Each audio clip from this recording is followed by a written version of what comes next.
গতকাল রাতে হাতের প্রচণ্ড ব্যথায় ঘুম আসতেছিল না। তো মনের মধ্য থেকে কেমন জানি একটি আবেগ কাজ করতেছিল, তাই একটি পোস্ট দিয়েছিলাম যে মানুষ পৃথিবীতে জীবন নিয়ে বেশি বাড়াবাড়ি করতে নেই। কারণ মানুষের জীবন এক অনিশ্চিত। কারণ এক মুহূর্ত পর বা এক সেকেন্ড পর কী ঘটতে যাচ্ছে আপনার জীবনে বা আমার জীবনে, সেটা কারোরই জানা নেই। এই পোস্টটি দেওয়ার হয়তো 30 মিনিট পরে আবার যখন ফেসবুকে ঢুকি, তখন জালকাঠির এক সহকর্মী সাংবাদিক ভাই দেখলাম তার পেজে তিনি একটি লাইভ দিতেছেন। সে লাইভে দেখাচ্ছেন যে জালকাঠি আইনজীবী সমিতির সদস্য আহ, যে শামীম হোসেন জয়ের মরদেহ উদ্ধার।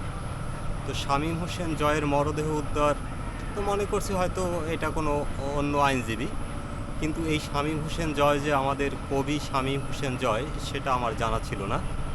তো তার কিছুক্ষণ পরে আবার যখন ফেসবুকে ঢুকলাম, তখন দেখলাম যে তার ছবি দিয়ে অনেকেই পোস্ট করছে যে দপদপি ইউনিয়নের, এটা হচ্ছে দুদারিয়া গ্রামের শামীম হোসেন জয়, তিনি আত্মহত্যা করেছেন, মানে গলায় ফাঁস দিয়ে আত্মহত্যা করেছেন।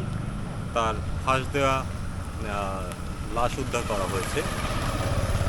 তো বিষয়টা আমার কাছে কেমন জানি মিলে গেল যে আসলে জীবন নিয়ে বাড়াবাড়ি করতে নেই কথাটি বলার কিছু সময়ের মধ্যেই এমন এক আকস্মিক মৃত্যু শামীম হোসেন জয়ের, যার সাথে দীর্ঘদিনের একটা পরিচয় ছিল, যার সাথে একটা ভালো সম্পর্ক ছিল। আর তার সাথে পরিচয়টা হয়েছিল লেখালেখির সুবাদই। তিনি লেখালেখি করতেন, কবিতা লিখতেন, গল্প লিখতেন, নাটক করতেন। পাশাপাশি তিনি কয়েকদিন সাংবাদিকতাও করেছিলেন এবং খুব বন্ধুসুলভ আচরণ করতেন। তার সাথে দেখা হলে সে অন্য রকমের একটা মায়াবী ছেলে ছিল, মিষ্টি ছেলে ছিল। তো সে ব্যক্তিগতভাবে অত্যন্ত জ্ঞানী, মেধাবী ছেলে, কিন্তু কেন যে এ ধরনের ঘটনা ঘটলো সেটা আসলে আমি মেনে নিতে পারছি না বা বুঝতে পারতেছি না যে শামীমের মতো একজন ছেলে কেন আত্মহত্যা করলো।